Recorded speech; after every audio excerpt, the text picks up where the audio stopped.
অসম গণ পৰিষদৰ ভৱিষ্যত কি বিজেপিৰ মিত্ৰতাই কিমান সহায় কৰিছে দলটোক বিহুৰ দিনাই এই বিষয়ে মুখ খুলিলে অকপৰ প্ৰতিষ্ঠাপক নেতা গুণীন হাজৰিকাই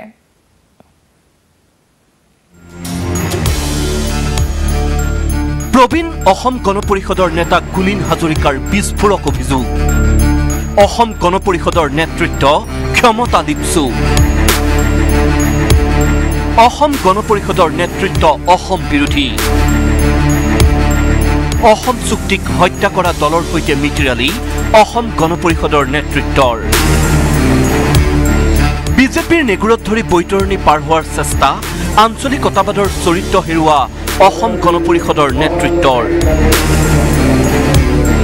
মাঘ বিহুৰ দিনাই এইদৰে অসম গণ পৰিষদৰ নেতৃত্বক তুলাধনা দলটোৰ প্ৰতিষ্ঠাকালৰ নেতা গুণীন হাজৰিকাৰ অসম গণ পৰিষদৰ ভৱিষ্যত তেওঁলোকে বৰ্তমান বিজেপিৰ নেগুৰত ধৰি পেলাই তেওঁলোকে বৈতৰণি পাৰ হ'বলৈ বিচাৰিছে এমুঠি তাত ক্ষমতা লিপ্সু অতি অসমৰ জনস্বাৰ্থ বিৰোধী নেতাই অসম গণ পৰিষদৰ নেতৃত্ব লৈ আছে বিজেপিক অসম চুক্তি হত্যা কৰা দল আখ্যা প্ৰবীণ অসম গণ পৰিষদৰ নেতাগৰাকীৰ তেনেহেন দলৰ নেগুৰত ধৰি নিৰ্বাচন জিকাৰ কৌশল ৰচনা কৰা অসম গণ পৰিষদৰ নেতৃত্বই অসমবাসীক প্ৰতাৰণা কৰাৰ অভিযোগ প্ৰাক্তন মন্ত্ৰী গুণীন হাজৰিকাৰ অসম চুক্তিক যিটো ৰাজনৈতিক দলে হত্যা কৰিছে বিজেপিয়ে সেই অসম চুক্তি অসমীয়া মানুহৰ অসমীয়া জাতীয় সত্তাৰ এটা আত্মা বুলি সময়ত কোৱা হৈছিলে সেই আত্মাক যে হত্যা কৰিছে সেই হত্যাকাৰীসকলৰ লগত অসম গণ পৰিষদৰ নেতৃত্ব আছে গুণীন হাজৰিকাৰ অভিযোগ বিজেপিৰে লগ লাগি আঞ্চলিকতাবাদ ধ্বংস কৰিছে আজিৰ অসম গণ পৰিষদৰ নেতৃত্বই বিজেপিৰে হাত মিলাই দুই এজন অসম গণ পৰিষদৰ নেতা জিকিলেও তাক আঞ্চলিকতাবাদৰ জয় আখ্যা দিব নোখোজে প্ৰাক্তন মন্ত্ৰীগৰাকীয়ে তেওঁলোকৰ ভৱিষ্যত অন্ধকাৰ তেওঁলোকৰ দুই এজন হয়তো ক'ৰবাত জিকি যাব পাৰে কিন্তু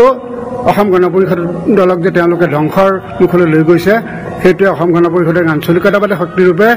আজিৰ দিনটোত কোনেও স্বীকৃতি নিদিয়ে গুণীন হাজৰিকাৰ পোনপটীয়া কথা আজিৰ নেতৃত্বই দল এৰি গলেহে ৰাজ্যত উজ্জীৱিত হ'ব আঞ্চলিকতাবাদী শক্তি তেওঁলোকে তো এলাগী কৰিবলৈ যত্ন কৰিছে অসম আন্দোলনত আমি অংশগ্ৰহণ কৰি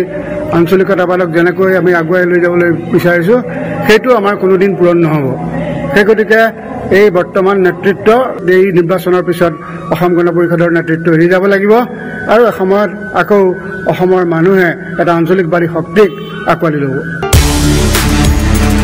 কিন্তু এতিয়াও অসম গণ পৰিষদ এৰি যোৱাৰ পক্ষত নাই প্ৰাক্তন মন্ত্ৰী গুণীন হাজৰিকা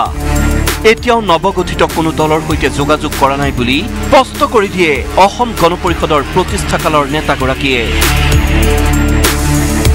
এই ৰাজনৈতিক ক্ষেত্ৰখনত মই আঞ্চলিকতাবাদীৰ সমৰ্থক কিন্তু মই কোনো দলৰ এতিয়া